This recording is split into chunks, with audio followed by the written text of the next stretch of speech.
வெளிப்படுத்தின விசேஷம் 2ஆம் அதிகாரம் 1வது வசனத்தை வாசிங்க.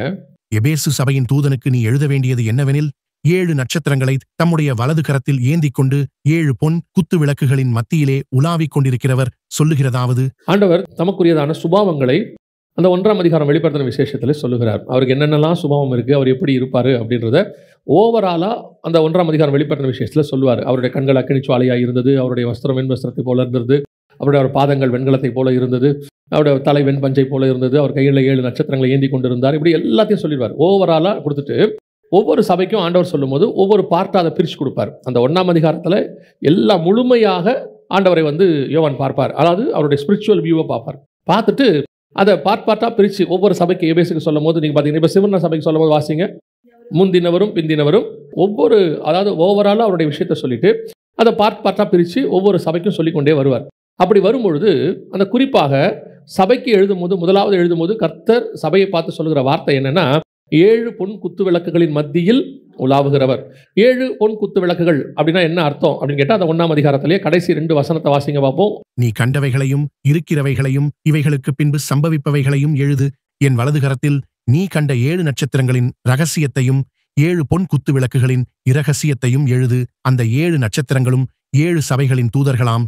நீ கண்ட 7 குத்து விளக்குகளும் 7 சபைகளாம். இந்த 7 சபை என்பது இயேசு கிறிஸ்து பரமேறி போனதுலேருந்து திருப்பி சபையை எடுத்துக்கொள்ளப்படுகிற காலகட்டம் வரைக்கும் இந்த முழுமையாக உள்ள காலகட்டங்கள். அந்த 7ஐயும் பிரித்து கொடுத்துருப்பாரு. அந்த 7 சபைகளுடைய காலகட்டத்தில் தான் நம்ம இருக்கிறோம். அப்போ இந்த 7 சபைகளை குறித்து சொல்லும் பொழுது ஆண்டவர் சொல்கிற ஒரு வார்த்தை என்னன்னா, 7 பொன் குத்து விளக்குகளின் மத்தியில் உலாவுகிறவர் சொல்லுகிறதாவது. அப்படின்னா என்ன அர்த்தம்? கர்த்தர் இந்த 7 சபைகளுக்கு நடுவில் என்ன செய்ய விரும்புகிறார்? உலாவ விரும்புகிறார் என்று சொல்லி பார்க்கிறோம். இந்த உலாவுதல் அப்படிங்கிறதான மிக முக்கியமான ஒரு விஷயத்தை தான் பார்க்கிறோம். இதுதான் கர்த்தருக்கு சபை மேலே உள்ளதான மிக முக்கியமான ஒரு விருப்பம். சபையை ஆண்டவர் படைக்கும் பொழுது அல்லது ஒரு சபையாக முதல்ல ஸ்தாபிக்கும் பொழுது கர்த்தர் சபையை பார்த்து விரும்புகிற காரியம் என்ன அப்படின்னு சொல்லி பார்த்தீங்கன்னா, நம் மத்தியிலே அவர் உலாவ விரும்புகிறார். நீங்கள் பார்த்தீங்கன்னா பிசாசை குறித்து சொல்லப்படும் போது எசேக்கியேல் 28ல் அவன் நிறைய கற்களுக்கு நடுவிலே உலாவி கொண்டிருந்தான் என்று சொல்லி நாம் பார்க்கிறோம். இந்த கற்கள் என்ன அப்படிங்கிறத நிறைய விஷயம் இருக்கு. ஆனால் கர்த்தர் அவனை வைத்ததான நோக்கம் என்னன்னா, உலாவி கொண்டிருத்தல். உலாவுறதுன்னா அவங்களுக்கு தெரியும், ஜஸ்ட் வாக், அல்லது அவங்க மத்தியில் அவர் ஒரு ரிலாக்ஸாக நடந்துகிட்டு இருக்கிறது பேர் தான் உலாவுதல். வேகமாக நடக்கிறது வேற, ஓடுறது வேற. இப்போ பவுல் சொல்றாரு, நல்ல போராட்டத்தை போராடினேன். இப்போ எலியா பார்க்குறாரு, இரவும் பகலும் 40 நாள் நடக்கிறது வேற, ஓடுறது வேற. ஸ்பிரிச்சுவலாக சொல்கிறேன். அதே மாதிரி உலாவுதல் என்பது ஒன்று இருக்கிறது. அதாவது உலாவுதல் என்பது ரிலாக்ஸ், அப்படியே தேவன் அவங்களோடு கூட பேசிக்கொண்டு அப்படி ஒரு மிக முக்கியமான ஒரு விஷயத்தை தான் கர்த்தர் வைத்தார்.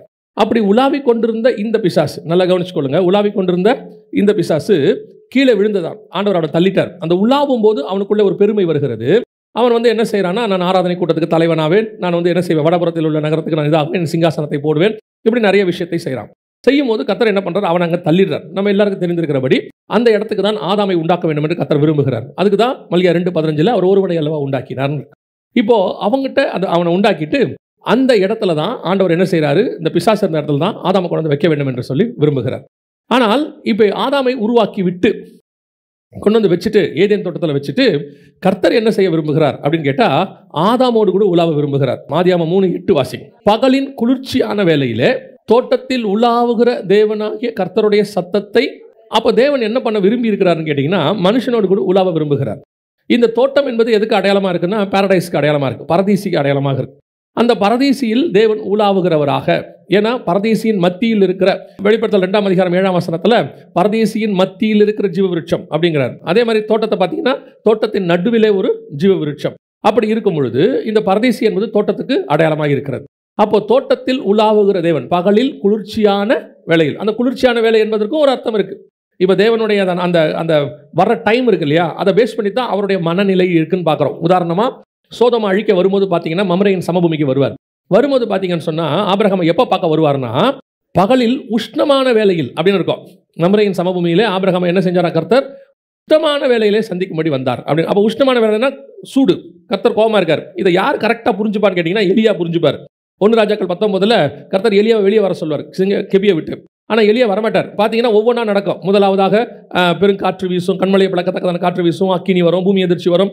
அதில் திருப்பி ஒரு வார்த்தை சொல்லும், அதிலே கர்த்தர் இல்லை அப்படின்னு இருக்கும். அதோட அர்த்தம் என்னன்னா, கர்த்தர் அந்த மைண்டில் இல்லை, அழிக்கிற இடத்துல இல்லை அப்படின்னு அர்த்தம். அப்போ பகலில் குளிர்ச்சியான வேலைனா என்ன அர்த்தம்னா, கர்த்தர் கூலா இருக்காரு, உலாவுகிறதான தேவன். ஸோ காட் நம்மகிட்ட விரும்புகிற விஷயம் என்ன அப்படின்னு கேட்டிங்கன்னா, நம்மோடு கூட அவர் உலாவ விரும்புகிறார். ஏனோக்கு தேவனோடு கூட சஞ்சரித்து கொண்டிருந்தான் அப்படின்னு இருக்குது இல்லையா? அதே மாதிரி நீங்கள் வந்துட்டு 6ஆம் அதிகாரத்தில் வாசிக்கும் பொழுது, 5ஆம் அதிகாரம் 6ஆம் அதிகாரத்தில் வாசிக்கும் பொழுது நோவை குறித்து வேதம் சொல்லுகிறது, நோவா தேவனோடு கூட சஞ்சரித்து கொண்டிருந்தான். இந்த சஞ்சரித்து கொண்டிருந்தானுங்கிற வார்த்தைக்கு இங்கிலீஷில் என்ன இருக்குன்னு கேட்டிங்கன்னா, வாக்டு வித் த காட்னு இருக்கு.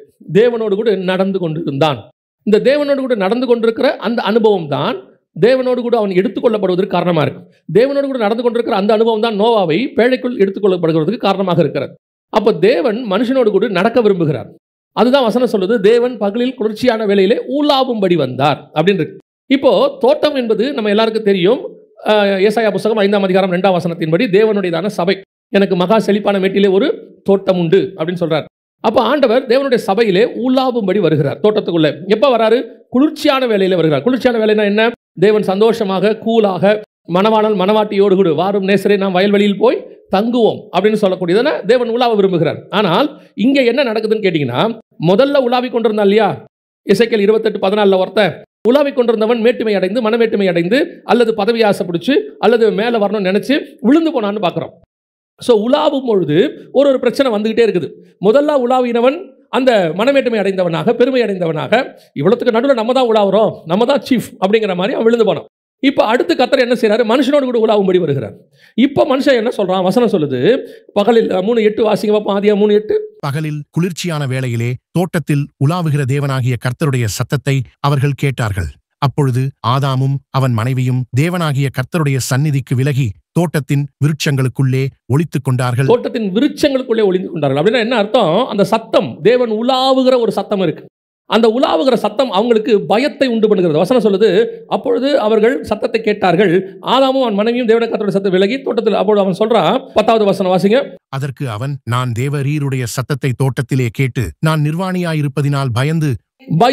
அப்படின்னா என்ன அர்த்தம்? கர்த்தர் உலாவுகிற சத்தம் அவனுக்கு என்னவா இருக்கிறது? பயத்தை உண்டு பண்ணுகிறது. தேவன் உலாவும் போது பயம் வருமா? யோசித்து பாருங்க. ஒருத்தர் வேகமாக நடந்து வர்றாருன்னா நமக்கு பயம் வரும். அவர் வர்ற வேகத்தை பார்க்கும்போது நம்ம என்ன செய்யும்? சில நேரத்தில் ஆஃபீஸ் முடிச்சுட்டு கணவர் வருவார். அவர் வரும்பொழுது அவர் செருப்பு விடுற வேகத்திலே அந்த அம்மாவுக்கு புரிஞ்சு போயிடும், இந்த ஆள் இன்னைக்கு என்ன செய்யல சரியில்லை அப்படின்னு. அவர் செருப்பு விடுற வேகமே. அப்போ அந்த நடையை வச்சு நம்ம என்ன செய்ய முடியும்? சொல்ல முடியும். உலாவும் போது பயம் வருமா? தேவன் உலாவ வருகிறார். பகலில் குளிர்ச்சியான வேளையிலே உலாவும்படி கூலா ரிலாக்ஸாக கர்த்தர் வர்றார். உங்களோடு கூட நான் சஞ்சரிக்க விரும்புகிறேன். I want to walk with you. அதான் கர்த்தருடைய திட்டம். அப்படி தேவன் இவ்வளவு கூலா இருக்க அந்த நேரத்தில் அந்த சத்தம் பயத்தை உண்டு பண்ணுமா? யோசிச்சு பாருங்க. வசனம் சொல்லுது, அந்த சத்தத்தை கேட்டு பயந்து. ஏன் அந்த சத்தத்தை கேட்டால் பயம் வருது? ஒரு கோபமான சத்தத்தை கேட்டால் பயம் வரணும். இப்போ எலியாவுக்கு வந்து பயம் வந்துச்சு. காரணம் என்னன்னா, கண்மலையை பிளக்கத்தக்கதான ஒரு சவுண்டு, பெருங்காற்று, அதை பார்த்தா பயம் வருது. நியாயம் இருக்கு. இப்போ இஸ்ரவேல் ஜனங்களுக்கு ஒரு பயம் வந்துச்சு. பயங்கரமான இடி இடிச்சுது, மின்னல், ஒரு அந்த காட்சி அவர்களுக்கு பயத்தை உண்டாக்கிது. அந்த பயம் வந்ததுக்கு நியாயம் இருக்கு. இப்போ உலாவுகிறதுல நியாயம் வருமா? பயம் வருமா? யோசிச்சு பாருங்க. பல நேரத்தில் கர்த்தர் நம்மோடு கூட இப்போ அப்படிதான் இருக்கிறார். இப்போ நம்ம கூட அப்படிதான் இருக்கிறார். அதுவும் இந்த கிருபையின் காலம்னு சொல்ற இந்த காலத்தில், அவருடைய ரத்தம் சிந்தப்பட்டு சபை எடுத்துக்கொள்ளப்படுகிற இந்த இடைப்பட்ட காலத்தில் கர்த்தர் நம்மதியில் உலாவுகிறவராய்த்தான் இருக்கிறார். கர்த்தர் இன்னும் நம்ம மேல கோபமாவே இல்லை.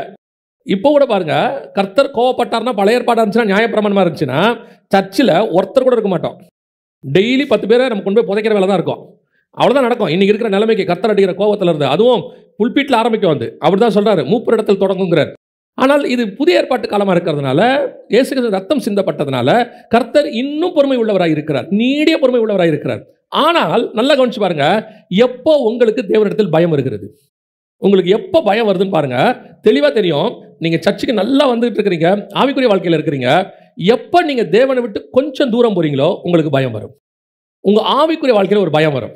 இந்த பயம் எதனால் உண்டாகிறது? எனக்கும் தேவனுக்கும் உள்ள ஸ்பிரிச்சுவல் கனெக்ஷன் கட் ஆகுது.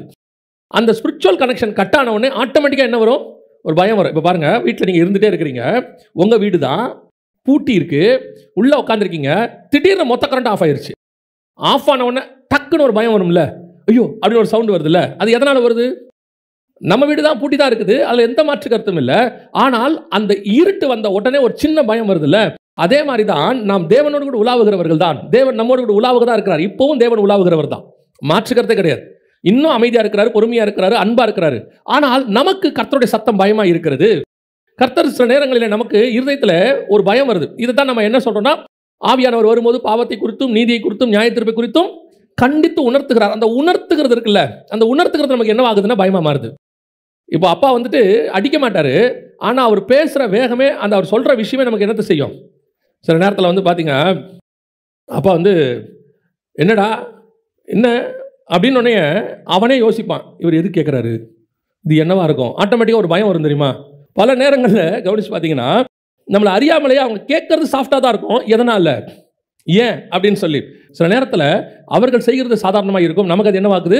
பயங்கர பயத்தை உண்டாக்குகிறது. இப்போ தேவன் உலாவுகிறவரை தான் இருக்கிறார், மாற்று கருத்தே இல்லை. இன்னும் கிருபை நம்மேல் இருக்கிறது, இன்னும் பாதுகாத்துட்டு இருக்கிறார். ஆனால் அவைகளுக்கு நடுவில் அவர் உலாவும் போது ஏன் அந்த சத்தம் ஆதாமுக்கு பயத்தை உண்டு பண்ணுகிறது என்று சொன்னால், அந்த உலாவுகிற சத்தமே எனக்கு ஒரு பயத்தை உண்டாக்குறது. ஏன்னா இப்போ நான் வேறொரு காரியத்தை, கர்த்தருக்கு பிரியமில்லாத ஒரு காரியத்தை செய்து விட்டேன், அவ்வளவுதான். கர்த்தருக்கு பிரியமில்லாத காரியம் ஒன்று எனக்குள்ள வந்துருச்சு. அவர் செய்யக்கூடாதுன்னு சொன்னதை நான் செஞ்சுட்டேன். நான் செஞ்ச உடனே இப்போ எனக்கு அது என்னவா மாறுது? ஒரு பயத்தை உண்டாக்குகிறது. அப்போ உலாவுகிற தேவனை விட்டு முதலாவது தேவன் விலகவில்லை, மனுஷன் விலகினான்.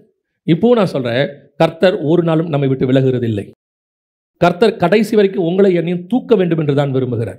லாஸ்ட் மினிட் வரைக்கும் நம்ம ஆண்டவரை மாதிரி நம்மளை காப்பாற்றணும்னு நினைக்கிற ஆளு மனுஷன், தேவன் உலகத்தில் வேற யாரும் கிடையாது, அவர் ஒருத்தர் மட்டும்தான்.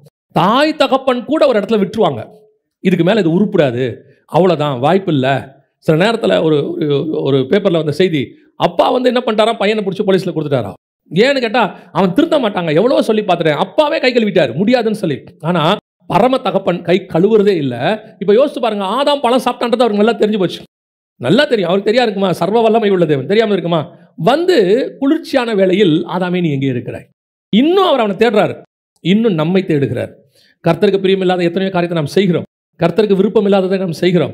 சில காரியங்கள் நமக்குள் வருகிறது, அது சிந்தனையினாலேயோ செய்கையினாலேயோ அல்லது உபதேசத்தினாலேயோ ஏதோ ஒன்று. இப்போ நீங்கள் பார்த்தீங்கன்னா பழம் சாப்பிட்டாங்கிறது பார்க்கறதுக்கு இருக்கும். ஆனால் 2 கொரிந்தியரில் சொல்லும்போது அவர் வந்து என்ன வார்த்தை சொல்றார்? 11ஆம் அதிகாரத்தில் 2-3 வசனத்தில் சொல்லும்போது பவுல் சொல்றாரு, அது உபதேசம்னு சொல்றாரு. எப்படி ஏவாள் பழம் சாப்பிட்டாங்களோ அந்த மாதிரி நீங்களும் கிறிஸ்துவை பற்றின உண்மை நின்று உங்கள் இருதயமும் விலகி விடுமோ. அதாவது நம்ம என்ன ஏதோ ஒரு விதத்தில் உபதேசத்தினாலேயோ செய்கையினாலேயோ சிந்தனையினாலேயோ ஏதோ ஒன்றில் நம்ம என்ன செய்கிறோம்? கர்த்தரை விட்டு விலகுகிறோம். விலகின உடனே என்ன ஆகுது? நாம் தான் தேவனை விட்டு விலகி ஓடி ஒளிந்து கொள்கிறோம். ஆனால் கர்த்தர் இன்னும் தேடுகிறார். நீ எங்கே இருக்கிற? அல்ல ஆண்டவரே, உங்கள் சத்தம் ஏன்பா, இந்த சத்தம் ஏன்பா உனக்கு பயத்தை உண்டாக்குது? இந்த சத்தம் ஏன் பயத்தை உண்டாக்குது? இல்லை ஆண்டவரே, இந்த சத்தத்தோடு கூட நான் ஒரு நாள் நடந்து கொண்டு இருந்தவன். இதே சத்தத்தோடு அவன் என்ன பண்ணியிருக்கிறான்? ஆண்டவர்கிட்ட நடந்திருக்கிறான். அந்த உலாவுகிற சத்தம் ஒரு நாள் அவனுக்கு எப்படி இருந்தது? சந்தோஷமாக இருந்தது. ஆலயத்தில் ஆவியானவர் பேசும்போது உங்களுக்கு சில நேரத்தில் இருதயத்தில் குத்தப்படும். சில நேரத்தில் இப்போ நாங்கள் வந்து உங்களை மாதிரி உட்காந்து செய்தி கேட்டுட்டு இருக்கும்போது ஒரு நாள் கூட எங்கள் பாஸ்டர் பேசினார்னு நாங்கள் பார்த்ததே கிடையாது. ஆவியானவர் பேசினார்னு மட்டும்தான் நாங்கள் பார்த்தோம் சபையில். அதனால தான் எங்கள் ஆவிக்குரிய வாழ்க்கை நாளுக்கு நாள் வளர்ந்துச்சு. குத்தம், அவர் பேசும்போது குத்தம். ஒரு நாள் கூட பாஸ்டர் ஏதோ நம்மளை பற்றி தெரிஞ்சுக்கிட்டு பேசுகிறாரோ அப்படின்னு நாங்கள் உணர்ந்ததே கிடையாது. எங்களுடையதான ஒரே உணர்வு, எங்களோடு கூட ஆவியானவர் பேசுகிறார். யோசித்து பாருங்க, அந்த வார்த்தை, அந்த கர்த்தருடைய வார்த்தை எப்பவுமே கிருபை பொருந்ததாக இருக்குது, நம்மகிட்ட அன்பாக தான் இருக்குது. ஆனால் நமக்கு அது குத்துகிறது இல்லை. அதுக்கு காரணம் என்னன்னா, நான் தோட்டத்துக்கு பின்னாடி ஒளிந்து கொண்டிருக்கிறேன், விருட்சங்களுக்கு பின்னால் ஒளிந்து கொண்டிருக்கிறேன். எனக்கும் தேவனுக்கும் நடுவில் ஏதோ ஒரு பிரச்சனை இருக்கிறது. ஒரு நாளும் கர்த்தர் என்னை விட்டு விலகவே இல்லை. அன்னைக்கு விலகின ஆதாம் அதோட தோட்டத்தை விட்டு வெளியே போயிட்டான், அவ்வளோதான். நீங்கள் அந்த விலகும் போதே திருப்பி கர்த்தரோட கூட ஒப்புரவாக ட்ரை பண்ணணும். இல்லை ஆண்டவரே, அது என்ன ஆச்சு, பரவாயில்ல, நான் திருப்பி வந்து. அதனால தான் எனக்கு ரொம்ப அந்த 51ஆம் சங்கீதம் இருக்குது பாருங்க, அதை வந்து டெய்லி ஒரு நாள் படித்தா கூட தப்பு கிடையாது. 51ஆம் சங்கீதத்தை டெய்லி ஒரு நாள் படித்தா கூட தப்பு கிடையாது. இவர் தாவீது தப்பு பண்ணுறார். பண்ணி முடித்த உடனே அந்த செகண்ட் அவருக்குள்ள என்ன ஆகுது? ஸ்பிரிச்சுவலி ஒரு பிரச்சனை வருது, ஸ்பிரிச்சுவல் ப்ராப்ளம் வருது. வந்த உடனே மனுஷன் போய் அதை சரி பண்ணுறாரு பாருங்க. எதை சரி பண்ணுறாரு பாருங்க? என் ராஜ்யத்தை திருப்பி கொடுன்னு கேட்கல அவரு. புரியுதா? என்ன கேட்டார் அவரு? உம்முடைய பரிசுத்த ஆவி என்னை விட்டு எடுபடாமலும் உம்முடைய ரட்சண்ய சந்தோஷத்தை என்னை விட்டு திரும்பவும் எனக்கு தாங்க. ஆண்டவரே, உங்களுக்கு எனக்கு நடுவில் ஒரு கேப் வந்துருச்சுப்பா, ஒரு சின்ன கேப். பல நேரத்தில் இந்த கேப் வரும்போது அந்த கேப்பை நம்ம என்ன பண்றோம்னா ஃபில் பண்ண விரும்புறது இல்லை. அந்த சந்தோஷத்துக்குள்ள இப்போ பத்சேபாலால ஒரு சந்தோஷம் இருக்கு, கர்த்தரால ஒரு சந்தோஷம் இருக்கு. அதுதான் ரட்சண்ய சந்தோஷம். பத்சேபாலால வர சந்தோஷம் இருக்கு, அதுல எந்த மாற்று கருத்தும் இல்லை. இப்போ இந்த சந்தோஷத்திலேயே தாவீது இருந்துட்டு ரட்சண்ய சந்தோஷத்தை மறந்துட்டானா அவன் விருட்சங்களுக்கு பின்னால் ஒளிந்து கொண்டவன், அதுக்கு பின்னாடி வரமாட்டான். அதான் ஆதாம், வரவே இல்லை. அதுக்கப்புறம் ஆதாம் தேவனுக்கு முன்னாக போனவன் தான் சமூகத்துக்கு விலகி. இவன் சமூகத்துக்கு விலகினா அடுத்து இவன் பையன் காயின் கர்த்தருடைய சமூகத்தை விட்டு விலகி, இவன் சமூகத்தை விட்டு போனா இவன் பையனும் போயிட்டான். ஒருத்தன் கூட திருப்பி வரணும்னு நினைக்கவே இல்லை. நீங்க பைபிளை திருப்பி வரணும்னு நினைச்ச ஒரு ஆள் யாருன்னு பார்த்தீங்கன்னா பழைய ஏற்பாட்டில் தாவீது மட்டும்தான். உங்களுடைய ரட்சண்ய சந்தோஷத்தை என்னை விட்டு எடுக்காமல். எனக்கு ஆண்டவர் சொல்லி கொடுத்தது, நான் இப்போ இருக்கிற எல்லாருக்கும் சொல்வேன், என் மெசேஜில் சொல்வேன், யார் வந்து இதில் இருந்தாலும் சொல்வேன், இங்கே யாருமே விழாதவங்கன்னு ஒருத்தர் கிடையவே கிடையாது. இயேசுநாதர் ஒருத்தரை தவிர அத்தனை பேரும் ஏதோ ஒரு இடத்தில் தடுக்கி விழுந்தவர்கள் தான். இங்கே செகண்ட் சான்ஸ் வாங்காதவங்க யாருமே கிடையாது. அந்த செகண்ட் சான்ஸ் உங்களுக்கு கிடைக்கிறதும் கிடைக்காததும் உங்கள் கையில் தான் இருக்குது. ஏன்னா அவர் விலகலை, அவர் உலாவுகிறவர் தான் இருக்கிறாரு. நம்ம தான் ஓடி போய் விருட்சங்களுக்குள்ளே ஒளிந்து கொண்டோம். திருப்பி அவர்கிட்ட வந்துட்டா செகண்ட் சான்ஸ் உண்டு. திருப்பி அதுக்குள்ளே வந்துட்டோம்னா செகண்ட் சான்ஸ் உண்டு. இல்லை நான் விருட்சங்களுக்கு பின்னாடி போயிட்டேன், அப்படியே தோட்டத்துக்கு அந்த மரத்துக்கு பின்னாடி போனவன் அடுத்த தோட்டத்தை விட்டு போயிட்டான். அப்படியே போனவன் தான் திருப்பி வரவே இல்லை பாருங்க கடைசி வரைக்கும். இதுதான் இங்கே இருக்க பிரச்சனை. ஆண்டவர் உங்களை என்னையும் என்ன விரும்புகிறார்னா கையை பிடிச்சிக்கிட்டு தேவன் உலாவ விரும்புகிறார். அன்னைக்கு ஓடி போனவன் தான் மனுஷன். அதுக்கப்புறம் கர்த்தர் என்ன செய்யல, கர்த்தர்கிட்ட அவன் வரவே இல்லை. இப்படி முதலாவது தேவன் நம்மோடு கூட உலாவ வரும் பொழுது நாம் விலகி ஓடுகிறோம். ஆண்டவர் சரி பண்ண விரும்புகிறார், கூப்பிடுறார், வா அதமே நீ எங்கே இருக்க. அவர் அர்த்தம் ஒருத்தரை கூப்பிடுறோன்னா என்ன அர்த்தம், திருப்பி வான்னு அர்த்தம். இப்போ ஆதாமே நீ எங்கே இருக்கிறன்னு அர்த்தம், வான்னு அர்த்தம். அதுக்கு பேர் எங்கே இருக்க ஆண்டவர் கூப்பிடுறாரு. இப்போ பாருங்க, நீங்கள் ஒருத்தரை வீட்டில் கூப்பிடுறீங்க, உங்கள் பிள்ளைய ரூம்ல இருந்து ஆன்னு சவுண்டு கொடுத்தா நீங்கள் என்ன சொல்லுவீங்க, என்ன அங்கேருந்துக்கிட்டே சவுண்டு கொடுக்குற, என்ன அங்கேருந்தே சவுண்டு கொடுத்துட்டு இருக்கிற, வந்து என்னன்னு கேளு அப்படிம்போம்ல. அந்த கூப்பிடுறதுடைய நோக்கம் என்ன, திருப்பி வான்னு சொல்கிற அர்த்தம். அதைத்தான் இவரும் சொல்கிறார். ஆதாமே நீ எங்கே, திருப்பி அவர் அதை பில்டப் பண்ண விரும்புகிறார், திருப்பி கட்ட விரும்புகிறார். ஆனால் ஒளிந்தவன் ஒளிந்து கொண்டார். கர்த்தர் இப்போ நமக்கும் அதை தான் சொல்கிறார், உன்னோடு கூட நான் உலாவ விரும்புகிறேன். இங்கே நிறைய மிஸ்டேக்ஸ் இருக்குது, நிறைய பிரச்சனைகள் இருக்குது, நிறைய வீழ்ச்சி இருக்குது. கர்த்தருக்கு நமக்கு நடுவில் அப்போது தடைகள் ஏற்பட்டுக்கிட்டே இருக்குது. ஆனால் தாவீதை போல ஆதாம் போய் ஓடி ஒளிகிறவர்கள் அல்ல, தாவீதை போல ஆண்டவரே மீண்டும் என்னை புதுப்பியும், பரிசுத்தாவியை என்னை விட்டு எடுக்காமலும் உடைய ரட்சணிய சந்தோஷத்தை எனக்குள் தாங்க. இதுதான் நாம் மீண்டும் ஒப்புரவாகிற அனுபவம்.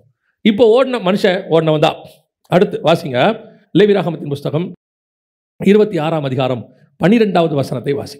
நான் உங்கள் நடுவிலே உலாவி உங்கள் தேவனாய் இருப்பேன், நீங்கள் என் ஜனமாய் இருப்பீர்கள். திருப்பி ஆண்டவர் ஏறக்குறைய 2000 வருஷம் கழிச்சு, ஆதாம் வெளியே வந்ததுலேருந்து ஜலப்பிரயம் 1650 வருஷம் கழிச்சு வருது. அதுக்கப்புறம் ஆபிரகாம், ஈசாக்கு, யாக்கோபு, மோசே, அங்கே ஒரு 400 வருஷம் முடிச்ச பிறகு இஸ்ரவேலர்களை பார்த்து ஏறக்குறைய ஒரு 2000 இயர்ஸ்னு வச்சுக்கோங்களேன். இந்த 2000 வருஷம் கழிச்சு கர்த்தர் அடுத்த ஆளுகிட்ட உலாவ விரும்புகிறார். இப்போ சொல்றார், நான் உங்கள் நடுவிலே உலாவி நான் உங்கள் தேவனாக இருப்பேன். இப்போ என்ன நடந்துச்சு அப்படின்னு கேட்டீங்கன்னா வாசிங்க, யாத்ராகமத்தின் புஸ்தகம் 25ஆம் அதிகாரம் 8வது வசனத்தை வாசிங்க. அவர்கள் நடுவிலே நான் வாசம் பண்ண எனக்கு ஒரு பரிசுத்த ஸ்தலத்தை உண்டாகும். இப்போ ஆண்டவர் சொல்றாரு, நான் உங்கள் நடுவிலே உலாவி உங்கள் தேவனாக இருப்பேன், நான் உங்கள் நடுவிலே வாசம் பண்ண எனக்கு ஒரு பரிசுத்த ஸ்தலத்தை என்ன செய்யுங்க, ஆயத்தம் பண்ணுங்க. இப்போ திருப்பி கர்த்தர் வந்து உலாவ விரும்புகிறார். யாரோடு கூட, இஸ்ரவேல் ஜனங்களோடு கூட. இஸ்ரவேல்னா தேவ ஜனம்னு அர்த்தம். அப்போ தேவ ஜனங்களோடு கூட கர்த்தர் உலாவ விரும்புகிறார். ஆனால் நடக்கிறது என்ன, இப்போவும் அவங்களை வேறு பிரித்து எகிப்திலேருந்து கொண்டு வந்து எப்படி ஆதாம மண்ணினால செஞ்சு தோட்டத்துக்குள்ள ஏவாளை கொண்டு வந்து அதை ஃபார்ம் பண்ணி திருப்பி உருவாக்கி வச்சாரோ, அதே மாதிரி இஸ்ரவேல் ஜனங்களை விடுதலையாக்கி அழகாக கொண்டு வந்து வனாந்தரத்துக்கு நடுவில் அவங்களை நடத்தி சூப்பராக அக்னிஸ்தமம் மேகஸ்தமம் எல்லாம் பண்ணிட்டு இப்போ சொல்றாரு, உங்கள் நடுவில் உலாவி நான் வாசம் பண்ண விரும்புகிறேன். திருப்பி ஆண்டவர்த்த ஆசையை புதுப்பிக்கிறார் பாருங்க. இதுதான் சொல்றாரு, தேவன் நம்ம மேலே எவ்வளவு அன்புள்ளவராக இருக்கிறாரு பாருங்களேன். ஒரு இடத்துல கூட நம்ம என்ன ஆகும்னு கேட்டிங்கன்னா, அதுக்கப்புறம் சிலர்லாம் சொல்லுவாங்க, செத்தாலும் முகத்தில் என்ன செய்ய மாட்டேன், முழிக்க மாட்டேன் அப்படிம்பாங்க. நம்ம என்ன விரும்புகிறோன்னா, இனியே உன்னை நான் லைஃப்பில் என்ன செய்ய விரும்பலை, பார்க்க விரும்பலை. உனக்கு எனக்கு நடுவில் சிலர்லாம் என்ன விரும்புகிறாங்க, இத்தோட இந்த கான்டாக்ட் கட்டு வேண்டாம், போதும், ஃபினிஷ் அப்படின்னு. தேவ சுபாவம் என்ன தெரியுமா, அந்த கான்டாக்டை கர்த்தர் கட் பண்ண விரும்பவே இல்லை, புதுப்பிக்க விரும்புகிறார். நமக்கும் தேவனுக்கும் உள்ள ஒரே டிஃபரன்ஸ், நாம வேணாங்கிறோம், கர்த்தர் வேணுங்கிறார். கடைசி வரைக்கும் கர்த்தர் புதுப்பிக்க விரும்புகிறார். இப்போ யோசிச்சு பாருங்களேன், உங்களே என்னையும் கர்த்தர் வேணான்னு சொல்லியிருந்தாருன்னா என்னைக்கோ தூக்கி போட்டு போயிட்டே இருக்கணும். நான் ரட்சிக்கப்பட்ட பிறகு சொல்கிறேன், ரட்சிக்கப்பட்ட பிறகு கர்த்தர் வேணான்னு டிசைட் பண்ணியிருந்தாருன்னா நம்ம பாவம் செஞ்ச உடனே இங்கே ஒருத்தர் கூட உட்காந்துருக்க மாட்டோம், எனக்கு தெரியும், நான் உட்பட. நம்ம எல்லாரையும் கர்த்தர் புதுப்பிக்க விரும்புகிறார். திருப்பி இப்போ திருப்பி வந்து என்ன செய்கிறாரு, உங்கள் நடுவிலே வாசம் பண்ண ஒரு பரிசுத்த ஸ்தலத்தை என்ன செய்வாயாக, உண்டாக்குவாயாக. ஸோ கர்த்தர் மீண்டுமாக இஸ்ரவேல் ஜனங்களை வாசம் பண்ண விரும்பினார். ஆனால் இவங்க என்ன பண்ணாங்க நம்ம எல்லாருக்கும் தெரியும். ஆனால் நீங்கள் இந்த வசனத்தை வாசிங்க, யாத்ராகமம் 33:7. மோசே கூடாரத்தை பெயர்த்து அதை பாளையத்துக்கு புறம்பே தூரத்திலே போட்டு அதற்கு ஆசாரிப்பு கூடாரம் என்று பெயரிட்டான். கர்த்தரை தேடுகிற யாவரும் பாளையத்துக்கு புறம்பான ஆசாரிப்பு கூடாரத்துக்கு போவார்கள். இங்கே கர்த்தர் உலாவும்படி வரல, கர்த்தரை தேடுகிற யாவரும். இப்போ இவங்க தான் அவர்கிட்ட போகணும். ஏன் இந்த நிலைமை, இப்படி ஒரு சிச்சுவேஷன் வந்ததுக்கு என்ன காரணம்? இவர் தான் சொன்னார் 25ஆம் அதிகாரத்தில், உங்கள் நடுவிலே நான் என்ன செய்ய விரும்புகிறேன், வாசம் பண்ண விரும்புகிறேன். இப்போ என்ன ஆயிடுச்சு தெரியுமா, முதல்ல கர்த்தர் உலாவ வந்தார், மனுஷன் ஓடி என்ன பண்ணிட்டான், ஒளிஞ்சிட்டான், அதோட மனுஷன் காண போயிட்டான். இப்போ பிரச்சனை என்னன்னா, இப்போ கர்த்தர் உலாவ வந்தார், கர்த்தரை தூரந்தள்ளிட்டான், கர்த்தரை கொண்டு போய் புறமே போட்டான். இவன் ஓடி வழியில் கர்த்தரத்துக்கு புற போட்டான். ஏன் மோசே புறமே போட்டார்னா, மோசேக்கு பயம் வருது. இவர் வந்து யாருன்னு கேட்டால் அக்னிமயமான கற்களுக்கு நடுவில் உலாவினவனே உண்டாக்கினவர். இவர் ஒருவரும் சேரக்கூடாத ஒளியில வாசம் பண்றவர். அப்பேற்பட்டதான வல்லமை உள்ள தேவன் நம்ம மத்தியில் வாசம் பண்ண விரும்புகிறார். அப்படி இருக்கும் பொழுது இவங்க பண்ற சேட்டையை பார்க்குறாரு. இது நடந்தது எங்க? 33ஆம் அதிகாரம் 7ஆம் வசனத்துல நடக்குது. ஆனால் அதுக்கு முன்னாடி என்ன நடந்தது? 32ஆம் அதிகாரத்தில் கண்ணுக்குட்டி செஞ்சுட்டாங்க பாளையத்தில். அங்கே வந்து பண்டிகை கொண்டாடிட்டாங்க, கர்த்தருக்கு பண்டிகை. அங்கே நிர்வாணம் வந்து விட்டது. இங்கே தான் பிரச்சனையே. ஆதாம் அங்கே பழம் சாப்பிட்டோன்னா என்ன வந்தது? நிர்வாணம் வந்தது. இங்கே இவங்க கண்ணுக்குட்டிக்கு எல்லாம் செஞ்ச உடனே என்ன வந்துச்சு? நிர்வாணம் வந்தது. அங்கே வசனம் சொல்ல 32ல், ஜனங்கள் தங்கள் பகைவருக்குள்ளே அவமானப்படத்தக்கதாக ஆரோன் அவர்களை இங்கே ஆதாம் நிர்வாணமாகி ஒளிஞ்சுக்கிட்டான். இப்போ பிரச்சனை என்ன? இது ரெண்டாவது பிரச்சனை. தேவன் உலாவுகிறார், கூடாரம் இருக்கு, கர்த்தர் அங்கே வாசம் பண்ணுகிறார். இவங்க கிட்ட நிர்வாணம் வந்துருச்சு. ஆனால் ஆதாமுக்கு வந்த பயம் இவர்களுக்கு வரல. இது ரெண்டாவது ஸ்டேஜ். அங்கே நிர்வாணம் வந்த உடனே ஆதாம் என்ன பண்ணிட்டான்? நிர்வாணியா இருப்பதினால் பயந்து ஓடி ஒளிஞ்சுக்கிட்டான். இங்க பாளையத்துக்குள்ள நிர்வாணம் வந்துடுச்சு. ஆனா உலாவுகிற தேவன் இன்னும் அங்கதான் இருக்கிறார், வாசம் பண்றார். ஆனா வசனம் சொல்லுது, அவர்களுக்கு அந்த நிர்வாணம் வந்ததுனாலே பயம் வரவில்லை. இப்போ சொல்றேன், நிர்வாணம் என்பது ஸ்பிரிச்சுவலா எடுத்துக்கணும். அங்கே நிர்வாணம் என்பது உபதேசம், இங்கே நிர்வாணம் என்பதும் உபதேசம். இங்க விக்கிரகாராதனை உள்ள வந்துருச்சு. இப்ப வேறொரு உபதேசம் உள்ள வந்துருச்சு. ஆனா இவனுக்கு என்ன இல்லை? இப்ப இதுதான் உங்க ஆவிக்குரிய வாழ்க்கையோட செகண்ட் ஸ்டேஜ். முதல் ஸ்டேஜில் ஒரு கான்சியஸ் இருக்கும். கர்த்தர் குத்திக்கிட்டே இருப்பாரு, கர்த்தர் சொல்லிக்கிட்டே இருப்பாரு, இப்படி செய்யாத, இப்படி செய்யாத, இப்படி செய்யாத. நமக்கு அந்த உணர்வு இருக்கிற வரைக்கும் ஓகே, ஃபைன், அதை சரி பண்ணிக்கிட்டே வந்துடலாம், திருப்பி ஆண்டவரோட சேர்ந்துடலாம். இல்லை வேணாம், ஒரு மைண்டு தோணுது, இல்லை வேண்டாம், இது தப்பா தெரியுது அப்படின்னு சொன்ன உடனே ஆதாமுக்கு தோணுது, ஐயோ இந்த சத்தத்துக்கிட்ட போக வேண்டாம், இது நம்ம நிர்வாணம் வேண்டாம் அப்படின்னு. இந்த மாதிரி ஒரு எண்ணம் இருக்கிற வரைக்கும் உன்னை தூக்கி, அதுதான் தாவீதுக்கு இருந்தது. நான் சொன்னேன், தாவீதுக்கு அந்த தாட் இருந்தது. அது வரைக்கும் தூக்கி எடுக்க முடியும். ஆனால் ஒரு இடத்துல அந்த கான்சியஸே போயிடும் உங்களுக்கு. அதுக்கப்புறம் அந்த கான்சியஸ் இருக்காது. நம்ம தப்பு பண்றோங்கிற கான்சியஸே இருக்காது. நம்ம பண்றது சரிங்கிற தாட் வந்துடும். இதுதான் சவுலுக்கிட்ட இருந்துச்சு. இப்ப சவுலுக்கு போய் உணர்த்துறார் சாமுவேல். ஆனால் சவுல் தன் பக்கத்தின் நீதியை சொல்லிக் கொண்டிருக்கிறான், சுயநீதியை சொல்லிக்கிட்டே இருக்கிறான். நான் எதுக்கு தெரியுமா இந்த ஆடு மாடெல்லாம் வச்சேன்? ஆண்டவருக்காக தான் வச்சேன். இப்போ அவன் செய்யற தப்புக்கு என்ன முலாம் பூசுறான்? ஸ்பிரிச்சுவல் முலாம் பூசுறான். இப்போ இவங்க பண்ண கண்ணுக்குட்டிக்கு என்ன முலாம் பூசுனாங்க? கர்த்தருக்கு பண்டிகை. இதே தான் கான்செப்ட். பார்த்தீங்கன்னா ஒன்று தான், விஷயம்தான் வெவ்வேறாக இருக்கு, ஒரே விஷயம்தான். இப்போ என்ன நடந்துச்சு? அவங்களுக்கு அந்த உணர்வே போயிடுச்சு. புசித்தார்கள், குடித்தார்கள், விளையாடினார்கள். எங்க? கர்த்தருடைய சமூகத்தில். எங்க? கர்த்தர் உலாவுகிற இடத்தில். நான் உங்கள் நடுவிலே உலாவும்படி. கர்த்தர் எங்கே? உங்கள் நடுவிலே உலாவி வாசம் பண்ணும்படி. கர்த்தர் உலாவுறாரு, வாசம் பண்றாரு, கூடாரம் இருக்கு, எல்லாம் இருக்கு. ஆனால் கர்த்தர் இருக்கிறாருங்கிற உணர்வு அவங்களுக்கு போயிருச்சு. இந்த உணர்வு தான் வெரி இம்பார்ட்டன்ட். அது போச்சு, கதை முடிஞ்சு. இப்போ உங்களுக்கு கர்த்தரை விட்டு ஓடி ஓடிற பயமே இருக்காது. ஐயோ நம்ம பாவம் செஞ்சுட்டோமேங்கிற பயமே இருக்காது. ஏன் அந்த பயம் இருக்குதுன்னா, ஆவியானவர் இன்னும் உனக்குள்ள ஏதோ ஒரு இடத்துல உணர்த்திட்டு இருக்கிறார். இல்லப்பா இல்லப்பா இல்லப்பா, இது வேண்டாம் வேண்டாம் அப்படின்றார். ஒரு இடத்துல உனக்கு அந்த கான்சியஸே போயிடும். அவ்வளவுதான், உணர்வு போச்சு. போன பிறகு இஷ்டத்துக்கு செய்யறான். அவனுக்கு அது தப்பாவே தெரியல. அவன் கேட்பான், இதுல என்ன தப்பு இருக்கு? யார் பண்ணாததை நான் செஞ்சேன், இதுல என்ன தப்பு இருக்கு? என்னப்பா யார் சொல்லாததை இப்ப நான் சொல்லிட்டேன், எல்லாரும் பண்றதான் நான் பண்றேன் அப்படின்னு நீ சொல்லிட்டீன்னா உன்னுடைய கான்சியஸ் போகுதுன்னு அர்த்தம். நீ பண்றது உனக்கு தப்பாவே தெரியல அப்படின்னா சவுலாக மாறிக்கொண்டிருக்கிறோம், இஸ்ரவேல் ஜனங்களாக மாறிக்கொண்டிருக்கிறோம். பாளையத்துக்குள்ள கர்த்தர் இருக்கிறாருங்கிற பயம் போயிடுச்சு. மற்றவங்களுக்கும் யோசேப்புக்கும் என்ன வித்தியாசம்? இப்போ யோசேப்பு பண்ணலாம், தப்பு பண்ணலாம். அந்த தப்பை பண்ணும் பொழுது யாரும் ஒன்றும் கேட்க போறதில்லை, அத்தனையும் யாரும் தெரிய போறதில்லை. ஆனால் அவன் சொன்ன ஒரே வார்த்தை, தேவனுக்கு முன்பாக நான் பயப்படுறது யாருக்கும் இல்லை, யாருக்கு? தேவனுக்கு பயப்படுகிறேன்றான். நமக்கு அந்த கான்சியஸ் வரணும், அதுதான் இவ்வளவு இம்பார்ட்டன்ட். இன்னைக்கு மனசாட்சியில் சூடுண்டவர்களாய் மாறிக்கொண்டிருக்கிறோம். இதுல என்ன தப்பு இருக்குன்னு கேட்க தொடங்குறோம்ல. நீ செய்யறது தப்புனே உனக்கு தோணலைன்னா உன் இஸ்ரவேல் பாளையத்தை விட்டு தேவன் தூரம் போகிறாரு. அந்த தப்புன்னு தோன்ற வரைக்கும் தான் நீ பாளையத்துக்குள்ள தேவனை வச்சுக்கிட்டு இருக்க, ஸ்டில் எக்ஸிஸ்ட் அப்படின்னு அர்த்தம். இல்ல நான் பண்றதெல்லாம் தப்பு இல்லை. நான் எப்பவும் சொல்லுவேன், என் பார்வைக்கு சரியாக இருக்கிறது தேவன் பார்வைக்கு சரியா இருக்கான்னு பார்க்கணும். நீங்க வேற யார் பார்வைக்கும் சரியா இருக்கான்னு பார்க்கக்கூடாது. இப்போ சவுல் பண்ணதை நீங்க எடுத்துக்கிட்டீங்கன்னா உலக பிரகாரம் என்ன கிடையாது? தப்பு கிடையாது. உலக பிரகாரமா தப்பு கிடையாது. இப்படி எடுத்துக்கோங்க, ஆபிரகாம் ஆகாரை திருமணம் பண்றார். உலக பிரகாரமா தப்பான்னு கேட்டீங்கன்னா தப்பு கிடையாது. ஆனா ஸ்பிரிச்சுவலி என்னவாகுது? தப்பாகிறது. ஏன்னா இயேசு கிறிஸ்து சொல்ற பிரமாணத்தில் ஆதி முதல் கொண்டு எங்களுக்கு அப்படி இல்லை, அந்த ஒருத்தர் தான் இருக்கணும் அப்படிங்கிறார். லா சொல்லுது அவர் பண்றது தப்பு கிடையாது. ஆனால் கர்த்தருக்கு முன்பாக என்னவாகுது? தப்பாகுது. இந்த கான்சியஸ் தான் நமக்கு வரணும். நாம் கர்த்தருக்கு முன்பாக.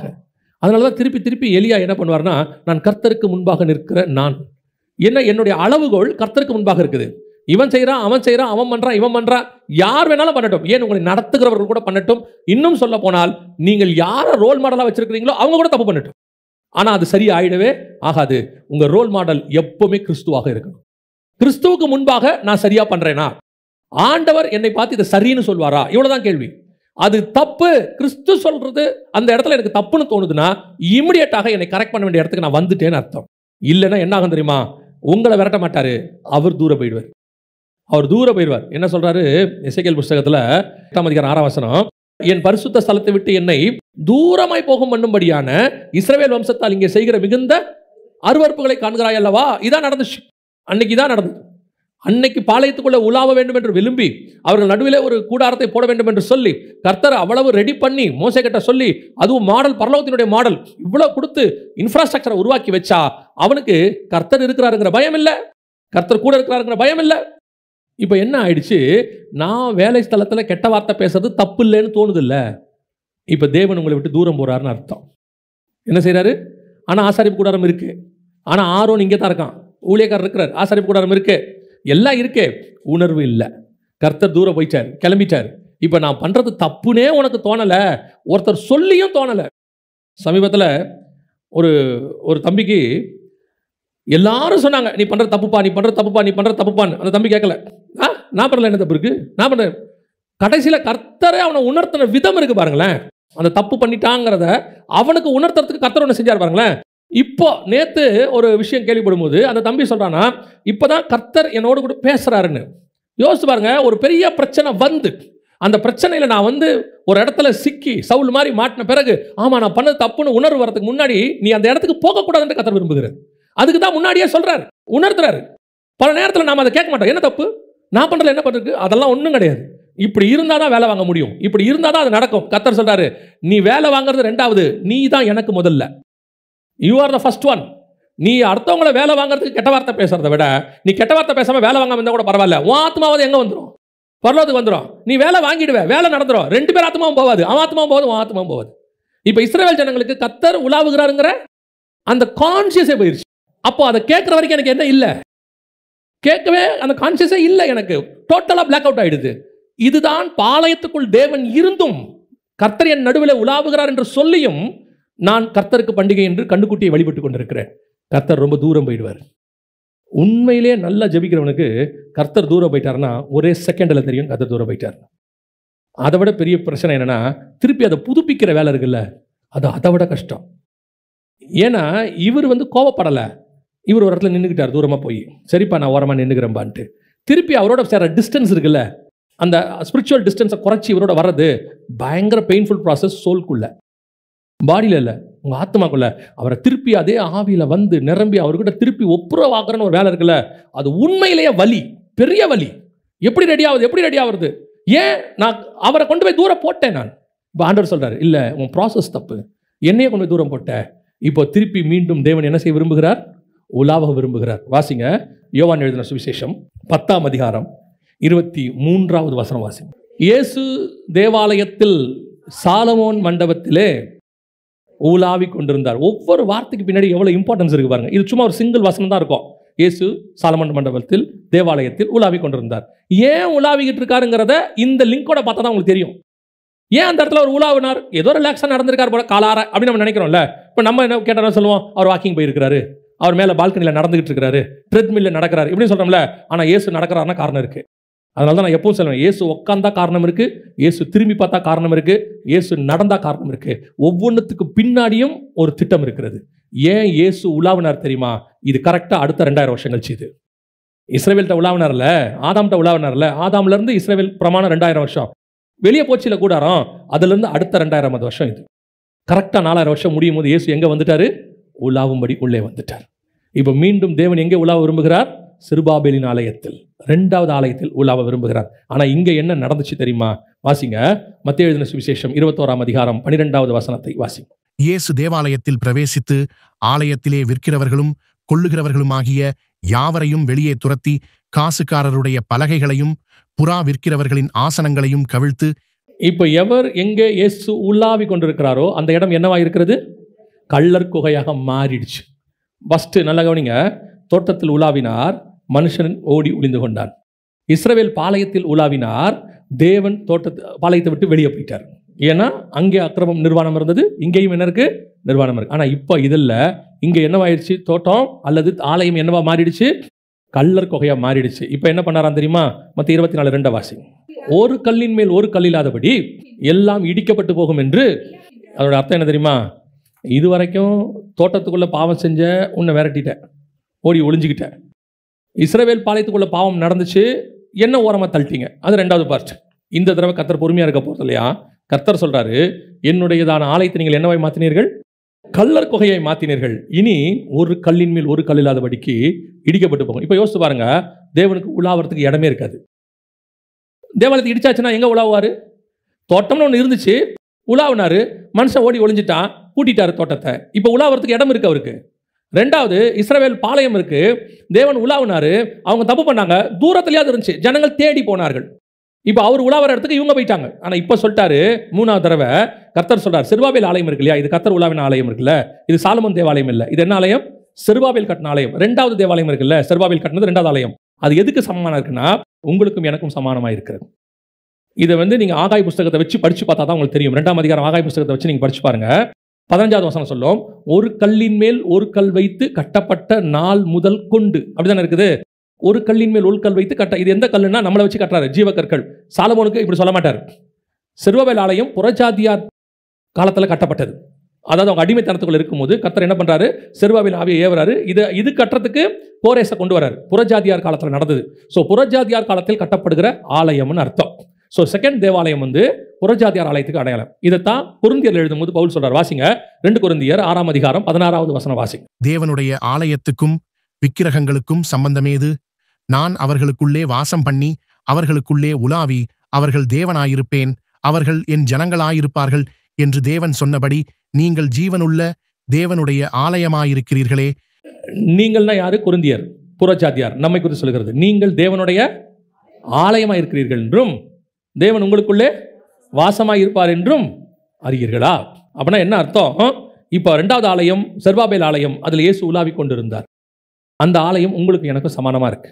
இந்த ஆலயம் இனி கல்லர் குகையாய் இருந்தால் இனிமே நாமளும் ஓடி ஒளிய முடியாது, அவரும் தூரத்தில் போக மாட்டாரு, உலாவறதுக்கான இடத்தையே தூக்கிடுவார்.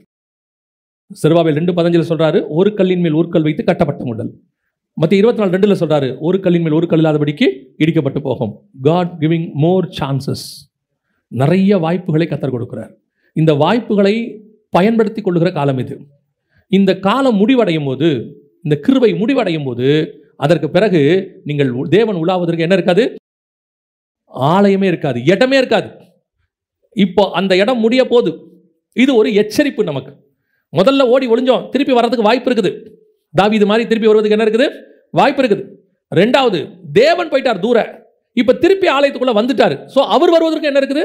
வாய்ப்பு இருக்குது. போன மனுஷன் வருவதற்கும் வாய்ப்பு இருக்குது, தூரம் போன தேவன் நடுவில் வாசம் பண்ணுவதற்கும் வாய்ப்பு இருக்குது. ஆனால் இது 3வது முறை கர்த்தர் ஒரு எச்சரிப்பு கொடுக்கிறார். என்ன எச்சரிப்பு கொடுக்கிறாரு? உங்கள் நடுவிலே நான் வாசம் பண்ணுகிறேன், நான் உங்கள் நடுவிலே தங்கி வாசம் பண்ண விரும்புகிறேன்.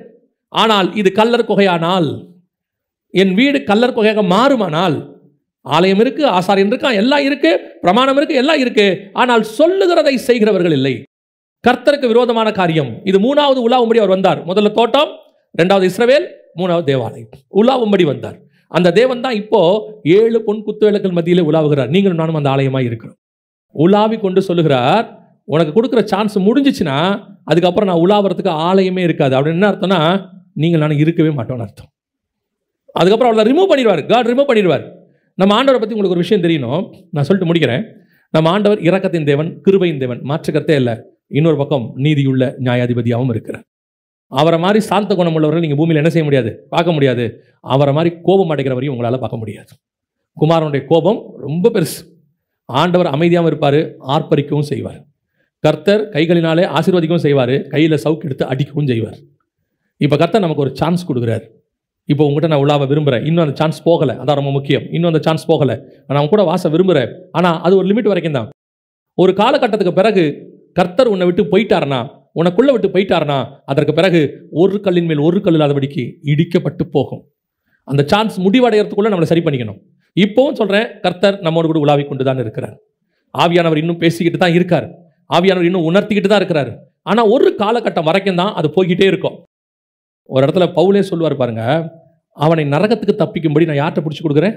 சாத்தான்கிட்ட பிடிச்சி கொடுக்குறேன். ஏன்?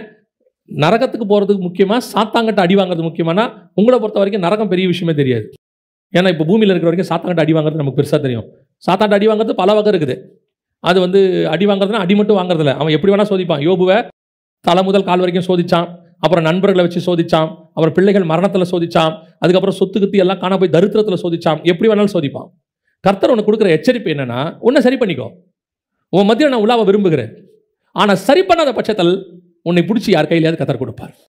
சரி பண்ணுறதுக்காக. ஏன்னா நீ சரி பண்ணலன்னா நரகத்துக்கு போயிடுவேன். அப்போ நரகத்துக்கு போகாமல் உன்னை பாதுகாக்கிறதுக்கு என்ன செய்ய வேண்டியிருக்குது? யாருக்கிட்டையாவது பிடிச்சி கொடுக்க வேண்டியிருக்கு. அந்த பிடிச்சி இப்போ நான் சொல்வேன், நம்ம ஆண்டவருடைய சுபாவம் என்னன்னா, உங்களை என்னையும் கஷ்டப்படுத்தி பார்க்கணும் ஒரு நாளும் விரும்புகிறது இல்லை. யோசிச்சு பாருங்க, தாவீது கரெக்டான உடனே வசனம் சொல்லுது, அவனை சுற்றிலும் எல்லாவற்றையும் அமைதலாக்கி இருந்தார். அமைதலாக்கி இருந்தார், எல்லாம் பீஸ்ஃபுல். சாலமோன் தேவனை விட்டு தூரம் போன உடனே கர்த்தர் எதிரிகளை எழுப்பினார். நாலா பக்கமும் எழுப்புறார். ஒரு பக்கம் எகிப்துல இருந்து ஒன்று, இந்த பக்கம் ஒன்று, அந்த பக்கம் ஒன்று. சாலமோனுக்கு பேரே சமாதானத்தின் ராஜா. 40 வருஷம் தேசம் எப்படி இருக்குது? சமாதானமாக இருந்தது. சமாதானத்தின் தேவன் தான் உனக்கு சமாதானத்தை கொடுக்க தான் விரும்புகிறார். கர்த்தர் உன் மத்தியில உலாவதான் விரும்புகிறார். உன்னை ஆசீர்வதிக்கத்தான் விரும்புகிறார். உன்னை கஷ்டப்படுத்த விரும்பவே இல்லை. ஏன்னு சொன்னா நம்ம கஷ்டத்தை எல்லாம் அவர் ஏற்றுக்கொண்டார். அதுல மாற்றுக்கிறது இல்லை. சரி பண்ணாத பட்சத்தில் நரகத்துக்கு தப்பு வைக்கும்படி கர்த்தர் சொல்றாரு, உன்னை நரகத்துக்கு தப்பு வைக்கிறதுக்கு வேற வழி இல்லை. எனக்கு யாருக்கிட்ட என்ன செய்ய வேண்டியிருக்கு? பிடிச்சு கொடுக்க வேண்டியிருக்கு. இப்போ பிடிச்சு கொடுக்குறேன்னு ஆண்டவர் சொல்லல, உனக்கு எச்சரிப்பு கொடுக்குறாரு. நமக்கு கொடுக்குறாரு எச்சரிப்பு. we want to be ready. இப்போ சொல்றேன், நம்மகிட்ட நிறைய காரியங்கள், கர்த்தருக்கு பிரியமில்லாத காரியங்கள் நிறைய நம்மகிட்ட இருக்கு. nobody is perfect. ஆனால் கர்த்தர் என்ன எதிர்பார்க்கிறாருன்னா, எனக்கு ஆண்டவர் சொல்லி கொடுத்து சொல்கிறேன், சவுல் இருதயத்துக்கும் தாவீது இருதயத்துக்கும் ஒன்று தான் இருந்துச்சு. என்னன்னா, உணர்த்தும் போது எனக்கு வேணான்னு இருதயத்தின் ஆழத்துலேருந்து உண்மையாக சொல்லணும். வாயில் சொல்கிறது இல்லை. சில ஆட்கள் வாயில் சொல்லுவான், அது இல்லை. அவருக்கு தெரியும் இவன் வாயில்னு சொல்கிறானா இருதயத்தின் ஆழத்தில். உன் இருதயத்திலேருந்தே அது வேணான்னு தோணணும். இல்லை ஆண்டவரே, இது எனக்கு வேணாம், நீங்கள் உலாவுங்க. ஏன்னா கிறிஸ்துவுக்கும் பேலியாளுக்கும் இசைவேது. அப்பனா கிறிஸ்துவ உங்ககிட்ட உலாவுறாருன்னா பேலியாளின் சுபாவம் உனக்குள்ள. பேலியாள்னா பிசாசு. பேலியாளின் மக்கள்னா பிசாசின் மக்கள்னு பைபிள் சொல்லுது. அப்போ ஒன்று அது இல்லை இது. ரெண்டு நினைவுகளால் குந்தி குந்தி நடக்க ஒரு நாளும் கர்த்தர் விரும்பவில்லை. இது அல்ல அது. யூ கேன் டிசைட், அவ்வளோதான். கர்த்தர் தான் உனக்கு கொடுக்குறாரு. இப்போ உன்னுடைய கர்த்தர் உலாவுகிறது உன் பாளையத்துக்குள் உலாவணும்னா அவர் உலாவுகிறதுக்கு ஏற்ற ஆலயமாய் நீங்கள் நான் இருக்கணும், அவ்வளோதான். அப்போ கர்த்தர் ஒரு காரியத்தை உணர்த்துறாரு, இல்லை இது வேணாம் அப்படின்னு உணர்த்தும் போது இமிடியேட்டாக நாம் கர்த்தர் உலாவுறதுக்கு இடம் கொடுக்கணும். ஒன்று குறைஞ்சபட்சம் ஆதாம் போலையாவது இருக்கணும். ஆண்டவரே எனக்கு பயமா இருக்குது அப்படின்னா கர்த்தர் என்ன பண்ணுவார்? திருப்பி சேர்க்கறதுக்கு ஒரு வழி சொல்லுவார். அதுதான் தாவீது மாதிரி திருப்பி சேர்க்கறதுக்கு வழி சொல்லுவார். ஆனால் ரெண்டாவது இருக்கிறதுலே மோசமானது சவுல் மாதிரி. என்ன தப்பு? நான் பண்ணுறதுல என்ன தப்பு? நான் மாட வச்சுக்கிட்டேன். அவன் கேட்குறான், சாமுவேல் தப்பா சரியாங்கிறது இங்கே முக்கியமே இல்லை, கீழ்படுதல் இருக்கா இல்லையாங்கிறது தான் முக்கியம். கர்த்தர் ஒரு காரியத்தை சொல்லும் போது உன் பார்வைக்கு சரி தப்பு என்பது வேறு, கர்த்தர் பார்வைக்கு சரி தப்பு என்பது வேறு. இல்லை நான் இஸ்ரவேல் ஜனங்க மாதிரி தேவனையும் வச்சுப்பேன், நான் இங்கே கண்ணுக்குட்டியும் வச்சுப்பேன். நான் வசனம் சொல்லுது கிறிஸ்துவுக்கும் பேலியாளுக்கும் சம்மந்தம் வேறு. கண்ணுக்குட்டி இருக்கிற இடத்துல கர்த்தர் இருக்க மாட்டார், தூரம் போயிடுவார். ஒன்று கண்ணுக்குட்டி தூக்கு, இல்லையா கண்ணுக்குட்டி நான் வச்சுப்பேன். சில ஆட்கள் இருக்கான், டிவியும் இருக்கும் சினிமாவும் இருக்கும், நான் இருப்பேன், ஆண்டவர் இருக்கணும். டிவி பார்க்கும்போது சினிமா பாட்டும் பார்த்துப்பேன், குடும்ப ஜபத்தில் தேவனுடைய பாட்டையும் பாடிப்பேன். திஸ் ஆர் திஸ் அது ஒத்துக்க முடியாது. ஒன்று அதில் போனால் அதனால தான் ஆண்டவர் சொல்றார், ஒன்று அனலாயிரு இல்லை குளிராயிரு. ரெண்டில் ஏதாவது ஒன்று இருந்தால் தான் உன்னை காப்பாற்ற முடியும். நல்லா சூடாக இருந்துச்சுன்னா உடம்பு ஜொரம் அடிக்குதுன்னு கூப்பிட்டு போகலாம். நல்லா குளிர்ச்சுன்னா ஐயோ ஏதோ வந்துருச்சுன்னு ஒரு கம்பளியை போட்டு மூடலாம். சில ஆட்கள் சொல்லுவாங்க உள்ளுக்குள்ளே ஒரு மாறு இருப்பான், தொட்டு பார்த்தா நமக்கு ஒன்றுமே தெரியாது. நமக்கு தெரியாது, நம்ம அவங்க ஏதோ பொய் சொல்கிறாங்கன்னு நினைப்போம். உள்ளுக்குள்ளே இருக்குது. அப்போ வெளியே அந்த சிம்டம்னு ஒன்று தெரியணும்ல, அதைத்தான் கர்த்தர் உங்கள்கிட்ட எதிர்பார்க்கிறார். இன்னைக்கு கர்த்தர் உன்னை தூக்கி எடுக்க விரும்புகிறார். அதை விட முக்கியம், கர்த்தர் நம்ம மத்தியிலே உலாவ விரும்புகிறார். கர்த்தர் இன்னும் ஒரு சான்ஸ் நமக்கு கொடுக்குறார். எனக்கு கொடுக்குறார், நான் சொல்கிறேன், நமக்கு கொடுக்குறார். கர்த்தர் இன்னும் ஒரு சான்ஸ் கொடுக்குறார். நம்ம மத்தியிலே கர்த்தர் மீண்டுமாக உலாவ விரும்புகிறார். அல்லேலூயா.